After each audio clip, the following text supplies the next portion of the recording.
What's up, everybody? It's Heat Override, and I'm ready to bring the pain for you and Dr. Roto this week. Ooh, yeah. All right, man. That was another crazy, crazy week and crazy weekend. So I am doing two podcasts right now, one for the site and, of course, one for just regular, because I got to talk about the karate tournament I had this weekend. So that'll be a whole different podcast. So check that one out. If you want to head over, bring the pain. Ooh, yeah. But let's get to the Heat-tastic review week 19. Ooh, yeah. Man, so we had Adam Frazier come through for us. He got his hit, right? And then Thario, mind you, I'm getting ready. I'm training and Thario decides to end up on the IL. Well, that became a void. Well, normally I thought that they would just refund your money, but actually what happened was they voided it in the parlay that I had off of these. And because I did, of course, Rye Hoskins, I did his RBI. So he ended up hitting a home run, which was stupid of me because I picked Justin Turner and I liked Devers and everybody, but the main guy was Rye Hoskins. I looked at him, but his number was like a 345, a 365. I wanted to try to give you guys something above 500 when I saw that, Turner was there at 600. I thought it was worth a shot. He had two RBIs and a double. If I'd have played the two RBIs, that was probably a plus 580 or something like that, man. You need to get up on the plus RBIs right now, man. It's cashing. I'm just doing like one RBI here, one RBI here, and it'll be like a plus 500 odds. That's getting really good. So maybe I'm gonna start playing with that a little bit, doing some RBI parlays, keep it real simple and things like that. But anyway, Turner, of course, missed. But so that means I was 2-1 for the week, and which isn't bad, of course. Hey, it's above 500. We did 500 last week, so it's 2-1. It makes it 41 and 26 for the year on the article. So now we're up 15 units, and we have been hitting most of all the RBIs every single week, along with those couple home runs and the parlays that I've been hitting as well too.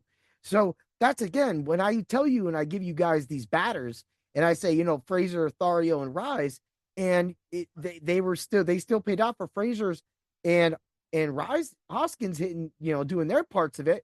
So what? It makes it a little less. I got a little less because it's not going to pay out the full parlay because of Thario not being there, but that's okay. It's still a win. And it's just the things that we teach at drroto.com. And other things we teach at drroto.com. Oh, yeah, fantasy football, heat override. Next week is the Hall of Fame. Yeah, yeah. It is. And the week after that is the Fantasy Football Expo. And man, there's so much fun stuff going on. You got all the great times at the Football Hall of Fame on Saturday when all the roto experts are doing their thing, right? And then you got they always go out to eat somewhere all together. Kind of, I don't know, in the past, it hasn't really been set up. So people kind of just show up. So it's kind of really crazy. And then after that, they go down to meet in the middle of Canton. It's kind of really fun, crazy times. Man, I can't wait to get back this year. And then, of course, the expo is all day Sunday, but all the party and fun times, of course, for the experts like me that are just going to attend that part of it, as opposed to the other part of it, which is doing the expo. Because guess what? I already know I'm already speaking on a platform to all of you that you should be part of drroto.com.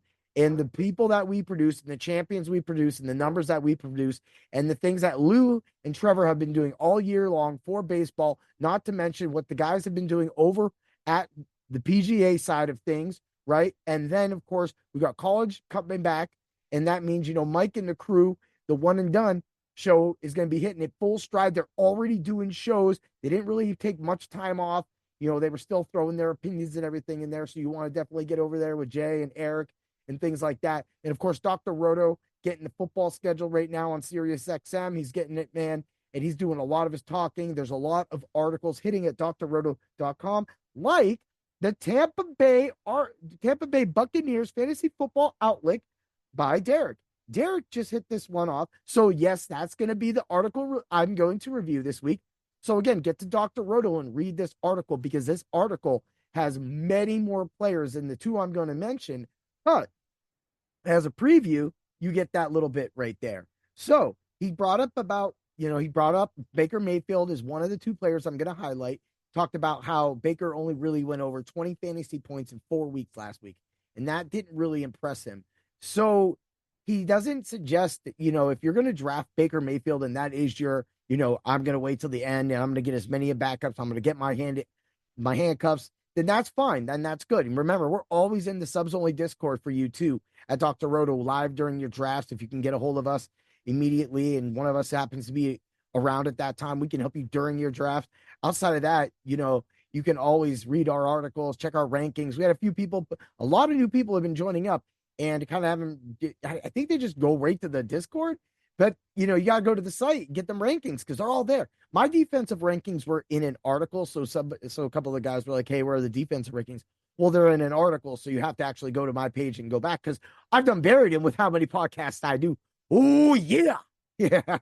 And articles. Believe that. Your boy Heat Over be writing.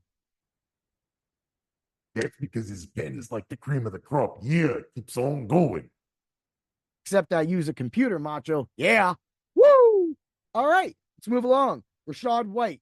He thinks White is the safe pick, but he does like Bucky Irving late because of Bucky Irving's reception abilities and being able to come out the backfield. I think he said he had 85 receptions last year. So that really is going to pry into what Rashad White was able to do, which was really just be boring. And that's what he talked about. I mean, he hated him. Derek hated him. I mean, he doesn't hate him like as a person, but he hates watching him. It was practically what he was explaining to me was Leonard Fournette.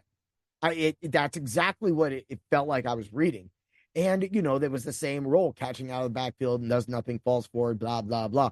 Yeah, so I agree with him. I agree with him on that and Baker Mayfield, but I would not suggest waiting on a quarterback to take Baker Mayfield.